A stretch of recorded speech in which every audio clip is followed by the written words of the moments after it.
Alors, Madame la mairesse, il y avait une assemblée spéciale lundi soir.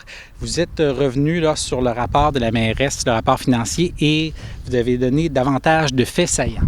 Oui, tout à fait. Alors, ce rapport, finalement, reflète tous les éléments qui apparaissent au rapport financier de l'année 2019, alors qui ont été déposés lors de la séance de mai dernier.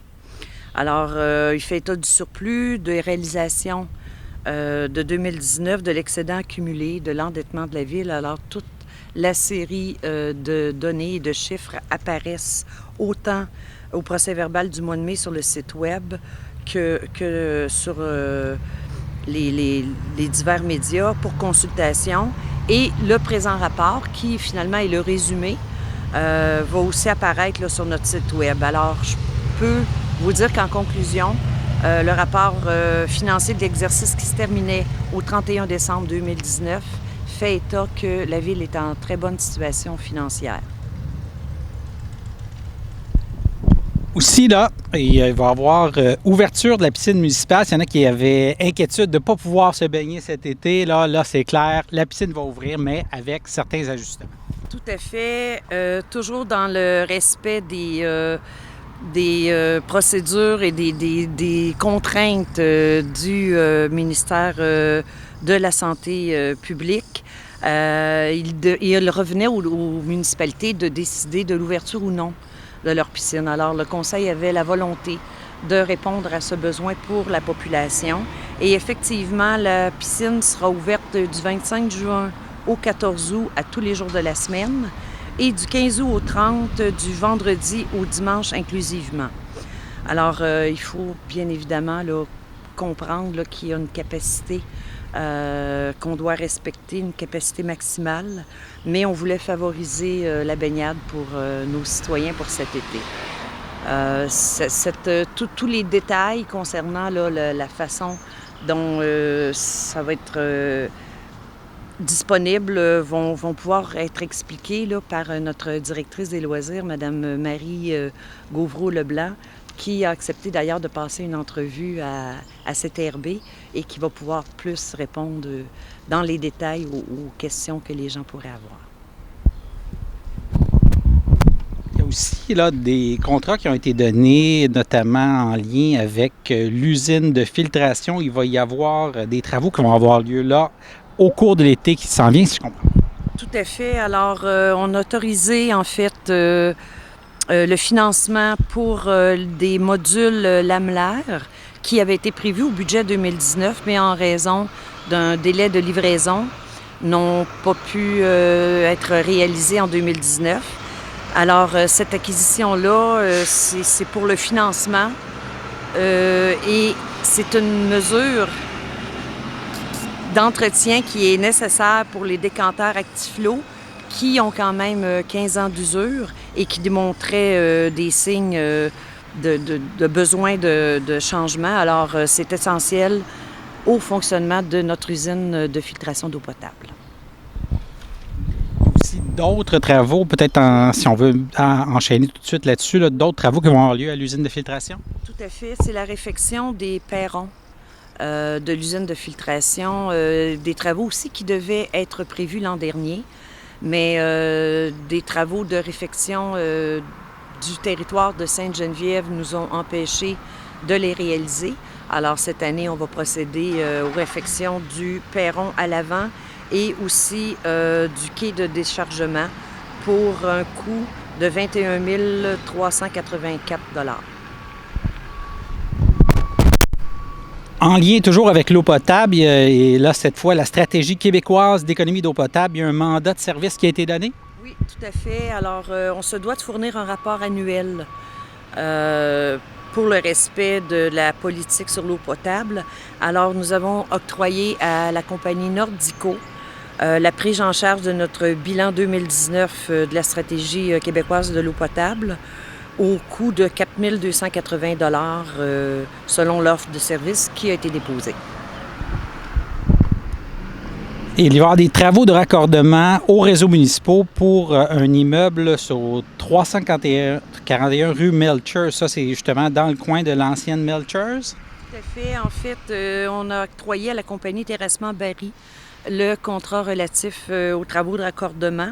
Alors, on parle ici d'un branchement pour le projet de condo industriel à l'arrière, ici, sur la rue Melchior. Fourniture de services reliés aux entretiens paysagers et arboricoles de certains sites et parcs, ça, c'est quelque chose qui revient d'année en année? C'est un contrat Tout à fait, aux fins là, d'embellir notre ville. Les aménagements qui sont prévus dans certains parcs et espaces verts ont été donnés à l'entreprise Jardin André Carbonneau pour 5 850 $ selon l'offre qu'ils ont déposée. Alors, c'était prévu au budget de toute façon de l'année 2020. Et là, vous avez des bonnes nouvelles pour les gens qui veulent envoyer leurs jeunes au camp de jour. Et il y a notamment une entente avec le Centre de services des Samars, l'ancienne commission scolaire des Samars. Exactement. À tous les ans, on utilise les locaux des écoles, de certaines écoles ici, en raison d'une entente que l'on a avec un échange de services finalement avec la commission scolaire anciennement. Alors, cette année, en raison de la COVID, on nous demande de compléter un protocole d'entente particulier au camp de jour. Alors nous, ici à Berthierville, ça aussi, c'était une décision là, qu'on avait à prendre, à savoir si on offrait ou non le camp de jour. Évidemment, le conseil voulait aller de l'avant avec ça, surtout que les municipalités voisines ne pouvaient pas cette année, pour diverses raisons, donner le service du camp de jour, l'offre de service. Alors Berthierville va de l'avant.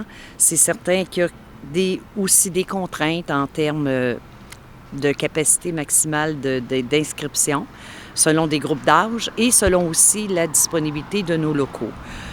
Cette année, les 3 locaux qui vont être mis à la disposition du camp de jour sont évidemment le chalet des loisirs là, au parc La Ferrière. Il va y avoir aussi l'école Sainte-Geneviève qui nous prête et le gymnase et la salle des dinars. Et pour permettre à plus d'enfants de profiter du camp de jour en raison des restrictions sur les capacités, le conseil a convenu de prêter aussi la salle du conseil municipal ici au premier étage où se tiennent nos assemblées en temps normal. Là, pour l'instant, c'est toujours à huis clos en raison du décret, là.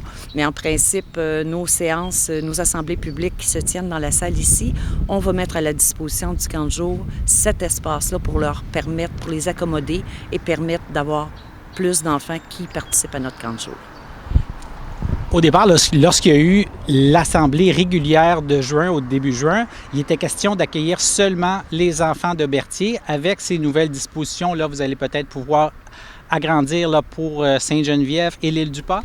Il y a évidemment, là, selon les inscriptions qui ont été reçues, oui, on ouvre probablement la porte. Hier, ça a fait l'objet de discussions lors du comité de travail avant la séance pour convenir que s'il reste des places disponibles, oui, effectivement, la Ville de Berthier va offrir l'opportunité aux enfants des municipalités limitrophes à s'inscrire toujours dans le respect des groupes d'âge et aussi des capacités. Ça fera aussi l'objet là, de l'entrevue là, que vous pourrez faire avec Mme Gauvreau-Leblanc là, qui ira plus dans les détails que moi. Maintenant, adoption de règlements là, et amendements concernant la tarification des activités de loisirs, est-ce que c'est des changements majeurs ou? En fait, c'est la mise à jour sur la tarification pour toutes les activités loisirs. Écoutez, on a ramené à la semaine principalement là, la tarification pour justement le camp de jour pour permettre à plus de personnes d'en bénéficier. Alors, c'est le principal changement là, qu'il y a eu au niveau de la tarification.